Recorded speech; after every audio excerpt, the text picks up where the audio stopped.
Joann Wortham, welcome to the conversation today. Thanks so much, John. I'm so happy to be here. It is a pleasure to be with you. You're joining us from the LA area. I'm south of Salt Lake City in Utah. And today we're going to be talking about how to mobilize the creativity and productivity that diverse teams can offer. I love talking about diversity, equity, and inclusion. I love talking about creativity and productivity. So anytime we can bring the two together, I think that's a fantastic dialogue to have. I'm super excited to have this conversation with you today. As we get started, I wanted to share Joann's bio with everybody. Joann Wortham is a seasoned international thought leader who uses insight from lived experiences along with her background in education, healthcare, business, and risk management to create novel approaches to today's most critical workplace concerns. With over 20 years of experience, as well as a Master of Science in Nursing Education and a Juris Doctorate, she has presented and consulted for such prestigious groups as the Institute of Healthcare Improvement and Yale Health. She was also a consultant and contributor for the American Society of Healthcare Risk Management Human Capital Playbook. And there's many more accolades and things I could share about you, but I'm going to pause there. Anything else you would like to highlight by way of your background, personal context, before we dive on into the conversation? Yeah, thanks so much, John. I actually wrote a book, EDI is the New Black, Lead the Market with Diverse Teams. And this work really is my life's work, if I can say it like that, with really bringing to the marketplace what diversity, equity, and inclusion can do for companies and corporations, and how they can really better use the tenets of equity, diversity, and inclusion for really pushing their companies forward and making it a healthy workplace for all their employees. Yeah, and really at the root of all of this, anytime we're talking about these sorts of topics, I think it is important for everyone listening to recognize and see themselves in the conversation, that diversity, equity, inclusion, and belonging is for everybody. When we create a more healthy workplace, that improves the lives and the working conditions of everybody. So sometimes, you'll have some individuals who might say, why are we focusing so much on this? What, there may be a white guy who says, well, what about me? Where am I in this conversation? And one, we need allies, so that's important. But two, it literally is for you because it's for everybody. When we treat people well, when we treat people with dignity and respect, when we create healthy workplaces with psychological safety where everyone can bring their whole authentic self to the workplace, that makes for just a better environment for everyone to thrive. And that's really what we're going for. We're just looking to treat everyone with dignity and respect. So on the outset, I just wanted to make that kind of a statement.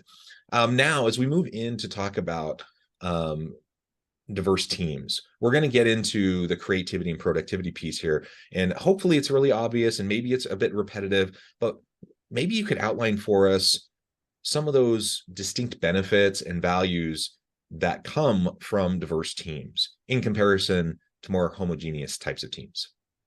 Right, and the real thought there, John, would be the more diverse folks that you have in your team, the more diverse the ideas will be, right? The more diverse the approach to the work will be, right? And so what I love what Bernstein said. He's an author and analyst, and he was talking about how when you have a homogeneous team, then you have homogeneous ideas. Yeah. And oftentimes with the startups that you're seeing now, I guess mostly I'll call them young people because I feel like I'm a little bit old right now, but younger people, you'll see that they're looking for diversity, not just in race, but also in gender, right? Looking for different cultural experiences to bring to their products and to bring to the way that they actually are going out to move in the community to sell their products. They're really looking for these diverse ways of doing things. And they're seeing that they make more money when they're more inclusive. And I know you remember this, and being a Black woman, I can tell you this, for some times, and this is so obvious, so to speak, to me, but let's just say you're selling stockings. You don't wear stockings, John, but I'm just saying.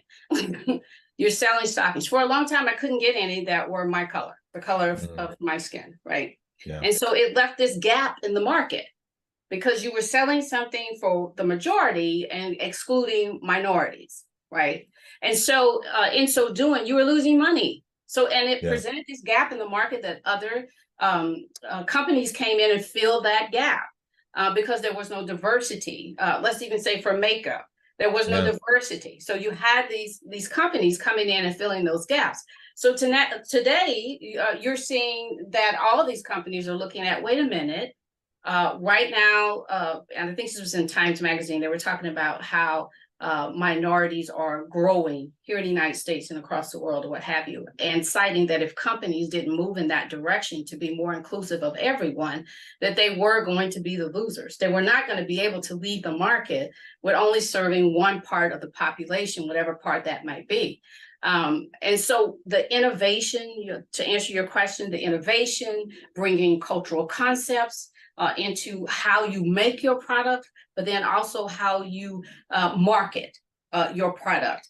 Companies are seeing that really diversity pays, if you will. Yeah, well, and I'm glad you brought up those specific examples. Now, it's not something I even think about. Yeah, I don't wear stockings. I don't wear makeup. Right. You know, but I've heard this from my wife. You know, and I'm married to a Caucasian woman. And so, you know, she hasn't had that particular issue, but she's pretty mindful about this kind of stuff. And, you know, she's been very careful about cruelty-free makeup and those sorts of things. And so over time, she shared some of this with me. And frankly, I was shocked. I'm like, I mean, on the one hand, I was shocked. On the other hand, it wasn't surprising at all, but unfortunately, but I was shocked. I'm like, how in the world do we not have a much wider range of like makeup palette colors, right? For people of all different backgrounds and races. Why wouldn't we have that? That just seemed crazy to me. And yet it's only been my understanding is it's only been quite recently that has improved quite a bit. Is that right? Very, very recent. You even see in terms of, John, you see how the shapes of women, the shapes of men that we use in commercials. Have you noticed that has changed? Like, not just doing skinny, so to speak, pristine, and this kind of, they're just showing a whole barrage of different people. You know why? Those are consumers. Those are consumers. And everybody doesn't look like a model. And everybody does. And so you have to show, how is your product used for these other folks? You see them looking at gender diversity. You see this in our commercials right now. So some companies are waking up. And I always say this, I mean, you don't want to make a product for a Black person, but the issue is money is green. People at large size, small size, or what have you, everybody doesn't look alike, thank goodness. Wouldn't that be a dull world? That would be a dull world. That would be so dull. You know, people don't look, you know, I mean, you look at the Latinx community, they were having the same problem. They were having the same problem, that different products weren't made for them.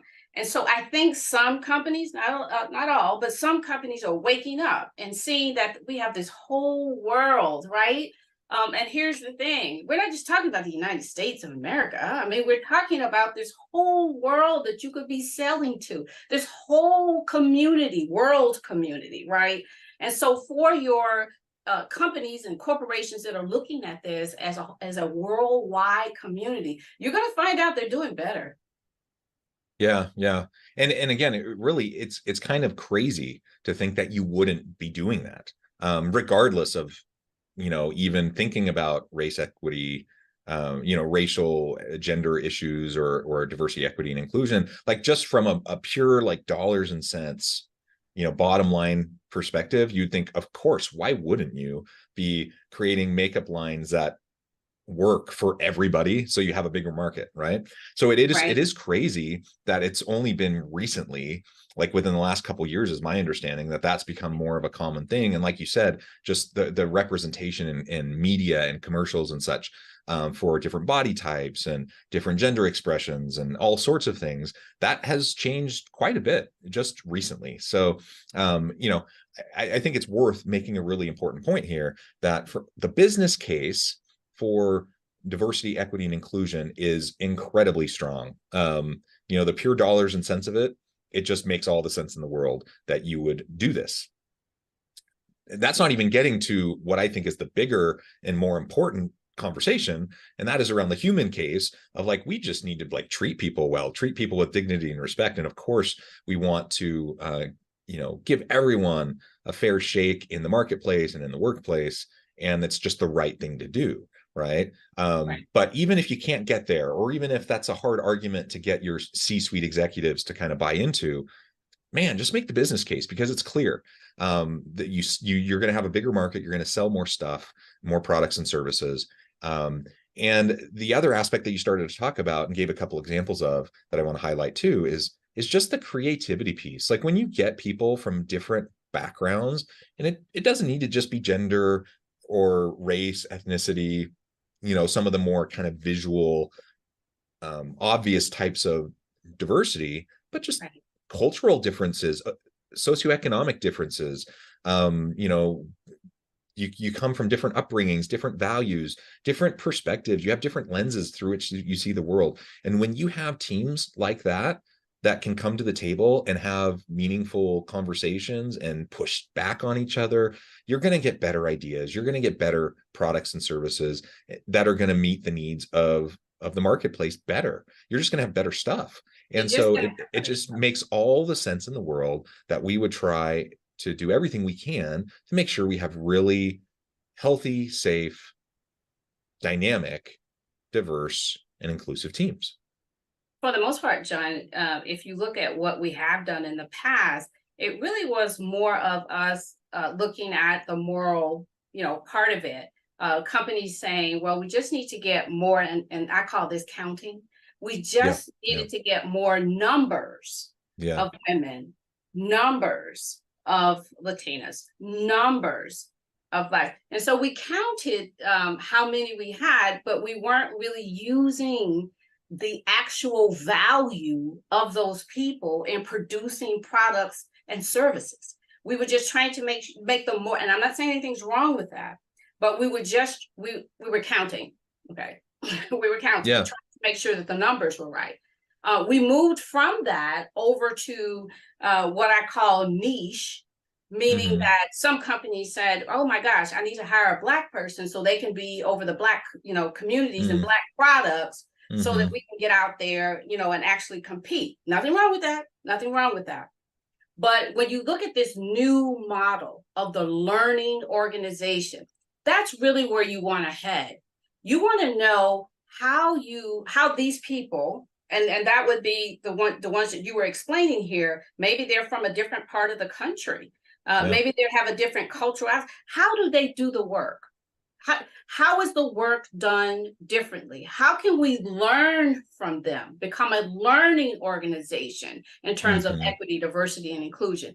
And really, I'm not saying anything is wrong with the moral end of it. Of course, we should do the right thing, right? I don't see anything wrong with that. But I don't think, so to speak, we're squeezing all the juice out of our orange. We're just looking at numbers, or we're just looking at niche markets, when we really should be looking at how these folks can teach us how to do the work differently, a lot of times even more efficiently. How can this work be done? How can this product be made better? Looking at it from this cultural perspective, or where they're from, their lived experiences. Nothing like a lived experience to say, this is how this should be done. And a lot of different products, there's several products that I use right now, which really comes from lived experiences. They have several different. Why do I keep going back to stockings? I don't know why, John, but you're gonna have to go back with stockings. But there are different things that women experience as a whole, or about our bodies, or what have you. And you'll see that there's different products out there now that women thought of because of something that had happened in their life, and they were like, you know what? We need to make Spanx. I know you don't know what Spanx are, but anyway, actually, I do. What? I know what they are, yeah. Right. But when you hear her story, when you hear this inventor's story, she talks about some things that were happening in her life and how she sought to make that better by creating this product. And so a lot of times I think we leave that out of equity, diversity, and inclusion when we're looking at that. A lot of times you'll see, and this is happening in terms of the makeup industry, clothing industry. I just saw the one where the man was saying he didn't want to tuck in his shirt, so he made a new shirt that doesn't need to be tucked or what have.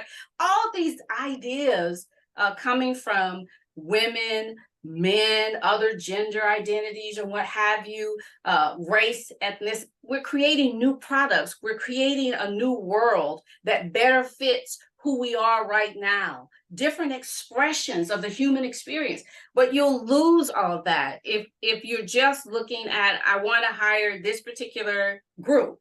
And I'm talking about for companies who only hire Blacks, or companies who are only hiring Latinas, companies who only are hiring whites. I'm saying if you broaden the way that you look at things, even in terms of men and women, if you broaden, you already know this, John, is that if you have women on your board, they're known to make better decisions, right?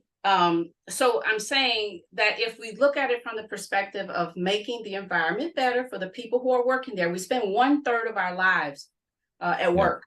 At least, So, right? At least. I think I spend more, but at least. But I'm saying if we're really looking at these metrics, if we're really looking at where we're headed, we'll know that equity, diversity, and inclusion is not something, because right now I'm telling you, and I know you know this, John, our company, our country here in the United States, very divided, very divided. And a lot of people believe that we talk too much about equity, diversity, and inclusion. When I go out to speak, the first thing that I talk to them about is we're not talking about it in terms of trying to change what you think about any particular thing. What we're talking about is what's going on within this company, what's going on with the work. And I'm here to talk to you about how you can make it better. Now, what you do at your home, that's up to you. But when we're talking about what is going on in the work environment, I want to talk to you about how you can make it better in terms of making it better for people, in terms of a healthy environment to work in, but then also making it better in terms of how you can progress with your company, how you can move forward, how you can make more money, that type of thing.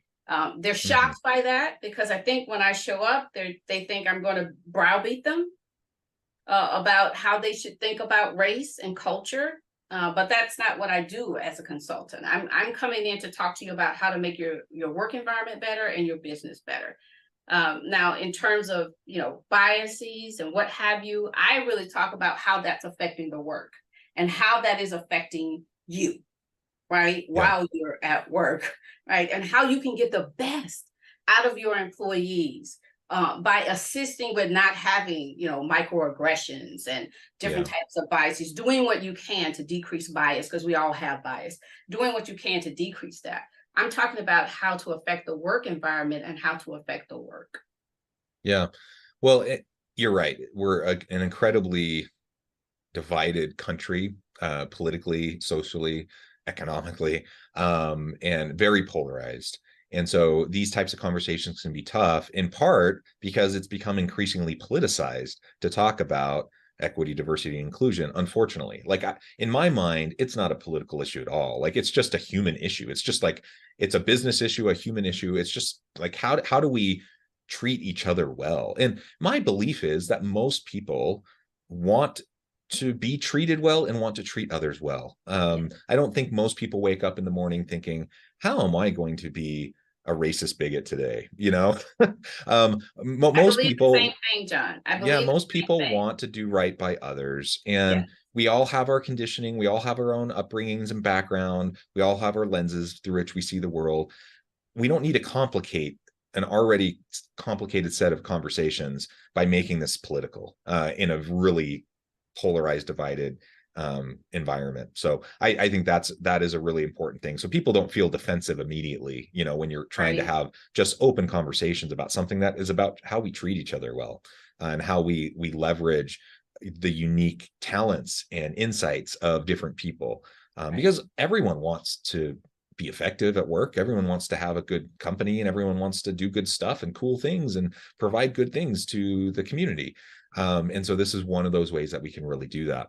I want to take the rest of our time to really dive into this idea of mobilizing people through diverse teams, mobilizing that creativity and productivity. What do you see as some of the best strategies, approaches, tactics to unlock that mobilization piece? Because it has been my experience that many people are just really nervous about even entering the space to have these types of conversations, let alone start to like make changes to policies, practices, procedures that might systematically change things and, in my mind, improve things for the better for them and for the teams.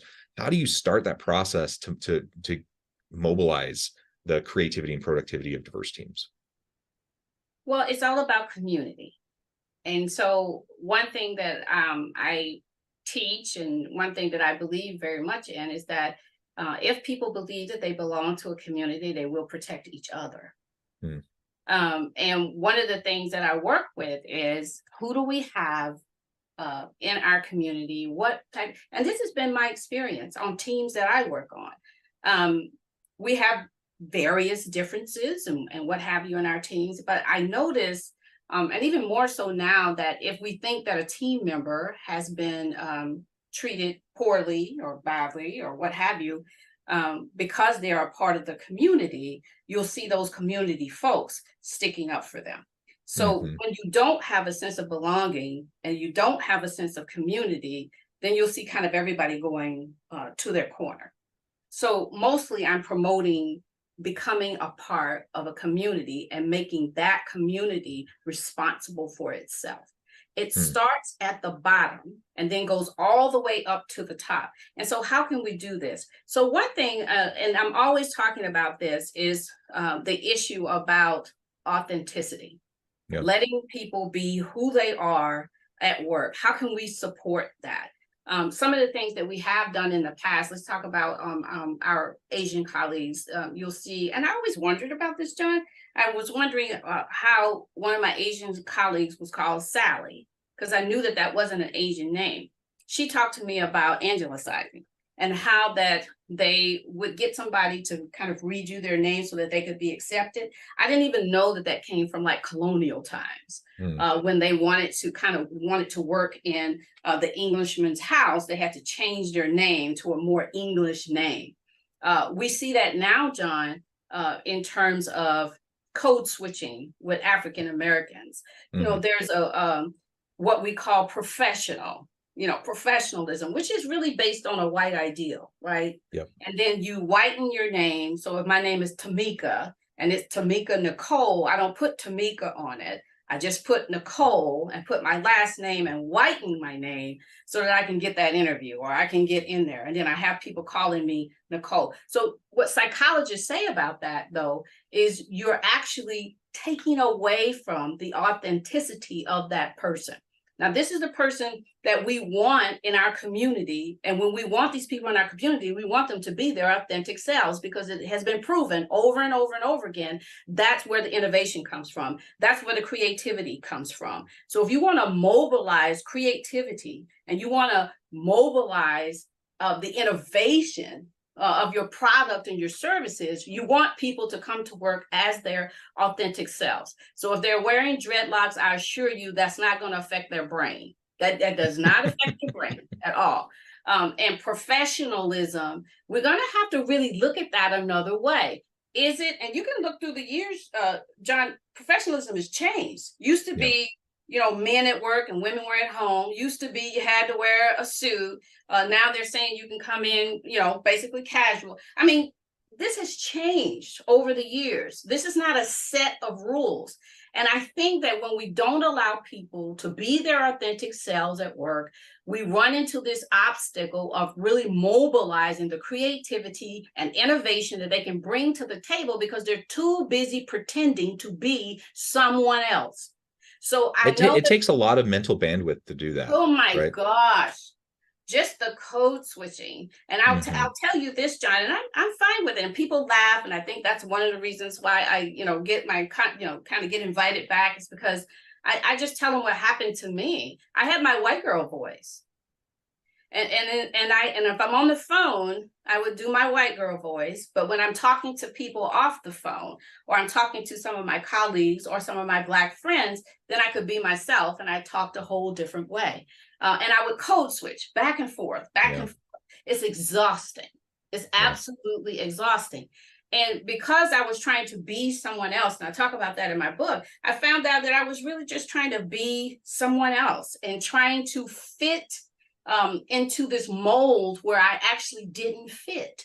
And I was exhausted. So just so exhausted about it. Left quite a few jobs and positions because of sheer exhaustion. And I really wanted to just be myself and be accepted as myself. So if you want to really mobilize innovation and creativity, try to rethink what you are thinking about what professionalism is. Is that the way people dress? Is that the way that their hair is braided or not braided? I mean, now if you have a reason for doing it, Jonathan, like if you're in John, if you're in the you're in service and you're serving food or what have you, and then you have to wear your hair back. I'm a nurse. And if I'm on the floor, I would wear my hair back because that's an infection control thing. I'm not talking about that. But I'm talking about me and you talking, and then you thinking that I'm not professional because my hair is naturally curly, right? So, and do you think that's ridiculous, John? Because that doesn't have anything to do with your brain. No, absolutely. Yeah, absolutely. And you know, I witness it. Again, I'm a straight cisgender white dude, so I don't live this myself, but I witness it and I see how others experience it. And to hear you, express these things, it sounds exhausting. It sounds like it would just take half of your mental and physical energy to just do that. And then you don't, like, what do you have left? What do you have left, John? What do you have have left? The innovative stuff that you want to do. Right. Well, and so you'll see those companies that's why Google, everybody's like, Google's just, because they let those guys, they're skateboarding, they're coming in, they tell them to come to work when they feel as though they would be most productive. I'm just like, what is that? But I'm saying really following your employees and letting them know that they can be their authentic selves, that really will mobilize creativity and innovation. If you just give it a try. Give it a try. I love it, Joann. This has just been a great conversation. I note the time, I need to let you go, but before we wrap things up, I just wanted to give you a chance to share with the audience how they can connect with you, find out more about your work, where they can find your book, and then give us a final word on the topic for today. Sure. So I am on LinkedIn, and it's just J Wortham at LinkedIn. My book has been #1 within the genre on Amazon, and it is EDI is the New Black, Lead the Market with Diverse Teams. And I would hope that folks who would read it, I will assure you that this is not a book that's going to browbeat you about race. It really is talking about how we can be better, more respectful toward each other, and how we can move forward together in what we do in the workplace in terms of our services and our products. So I'm hoping that everybody will just give it a try, give it a read. And then I think my final note is, gosh, I've really enjoyed this conversation with you. I hope I get to talk to you again. And just to let everybody know out there that, we are very polarized right now. And there's a lot of things that are going on that are being politicized that really don't have to be politicized at all. We're human beings, and we are evolving within this human experience. And we really do want to become the best people or humans, void of all this other stuff that's going on right now that we possibly can be. And I'm telling you, if you learn how to treat your fellow neighbor, whether in work or at home or wherever it is, when you give them the respect that they need and they give you that respect right back, we'll find that we're living in a whole nother world that really is better for all of us. Well said, Joann. Wonderful. Thank you so much. It's been a pleasure. I encourage the audience to reach out, get connected, find out more about what Joann can do for you. Check out the book. And as always, I hope everyone can stay healthy and safe, that you can find meaning and purpose at work each and every day.